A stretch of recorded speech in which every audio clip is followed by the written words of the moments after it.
Ya, halo, gue Mistek aka Stakevan dan kembali lagi di channel sirkuit Konslet ya. Dan sekarang gue mau unboxing keyboard dari Keychron, yaitu Keychron K8. Dan Keychron K8 ini adalah eh, sebuah keyboard dari Keychron, ya iyalah, keyboard dari Keychron yang ukurannya kalau nggak salah 80% ya, karena nggak ada numpad. Mari kita buka. Untuk keyboardnya sendiri dikirim menggunakan ekspedisi si cepat ya, yang sekarang sudah tidak cepat lagi.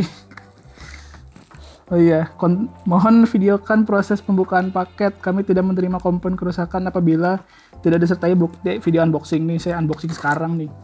Sekalian soal review nih.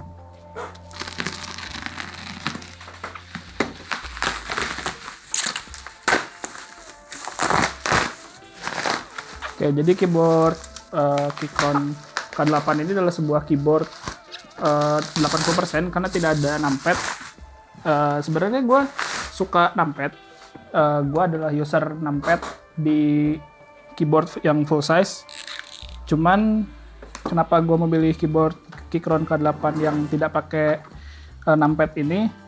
Ya karena si color SIM-nya itu mirip sama laptop yang gue pakai, yaitu Asus VivoBook Pro 16X yang punya aksen warna keyboard yang kurang lebih ya sama kayak ini sih, sama kayak Keychron K8. Sebenarnya semua Keychron, cuman alasannya kenapa pakai yang K8 ini karena biar bisa dibawa kemana-mana, karena ini cukup compact ya, karena pakai ada Bluetooth-nya juga. Kalau gue bawa yang full size kan ya di tas juga jadi berat dan ribet aja gitu. Oke, mari kita buka. Oh, tada. Oke.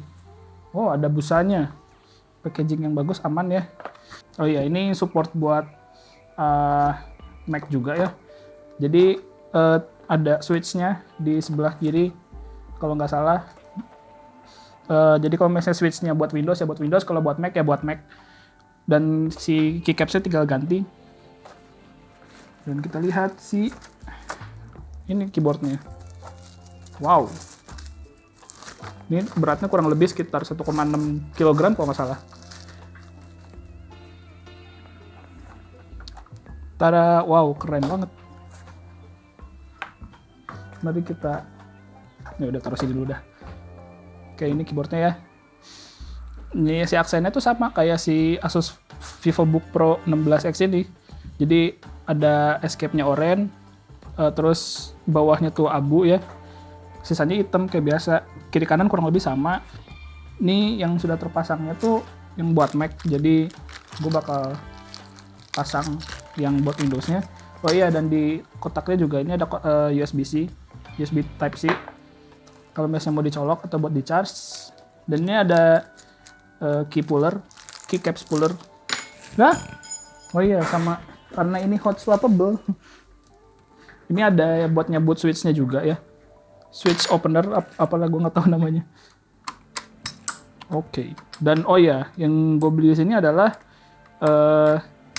switch-nya switch blue. Kenapa blue? Karena gue suka yang cetak-cetek. Gue suka banget main kliki. Buat gue itu tujuan kenapa keyboard mechanical ya, karena berisik. Kliki-kliki gitu enak lah. Ya, versi-versinya keren lah.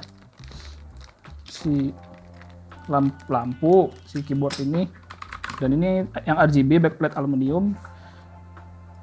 Oh ya, di belakang juga ada apa ini, standnya ada dua tipe ya, ada yang tinggi sekalian sama yang setengah. Kalau gue tuh suka pakai yang full sih, entah kenapa dari dulu enak banget pakai yang full. Mari kita colok. Salah. Itu HDMI. That's the RGB. Parapapapap. Wow. Oke, cool. Oke, ini merah charging ya berarti ya, Bluetooth, dan ini caps lock. Oke.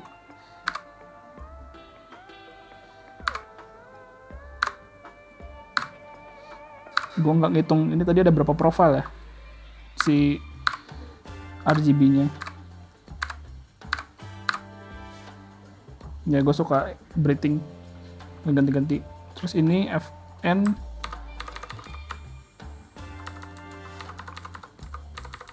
Oke, ini buat backlit-nya ya, bisa berapa terang, ini buat volume.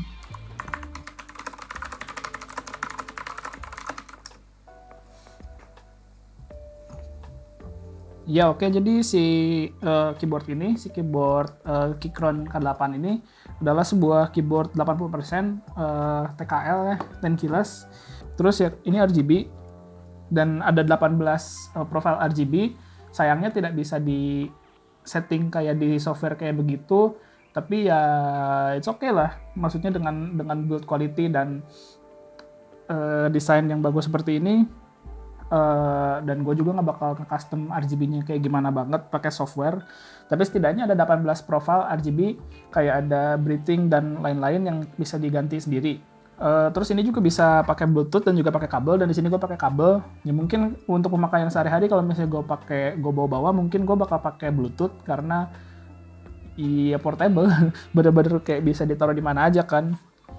Dan untuk baterainya sendiri, kalau misalnya pemakaian biasa sehari-hari tanpa menggunakan RGB backlighting, itu kurang lebih bisa sampai 240 jam yang tertulis di website Keychron-nya. Dan kalau misalnya pakai pemakaian RGB, katanya kalau pemakaian RGB, kalau misalnya pakai lampu yang paling terang tuh bakal sekitar 60 jam untuk pemakaian. Ya itu aja yang bisa gue kasih tahu soal keyboard ini ya. Udah gue unboxing dan udah gue review sedikit juga.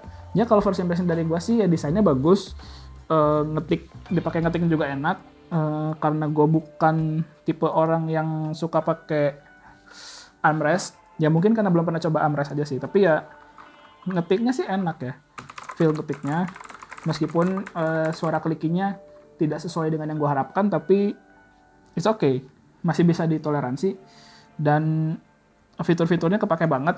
Dan berhubung gue di PC ini juga gue pakai Hackintosh, si keyboard Mac ini, Mac Switch ini bakal kepake banget karena banyak shortcut yang membuat gue bingung kalau misalnya gue pakai Hackintosh sambil pakai keyboard Windows biasa. Semuanya tuh kebalik-balik gitu. Oke, thank you banget buat kalian yang udah menonton. Sampai jumpa di video berikutnya. Ntar gue lupa. Oh iya. Oke, jadi si keyboard ini tuh keren. Kayak sponsor kita, gua. Sampai jumpa di video berikutnya. Bye.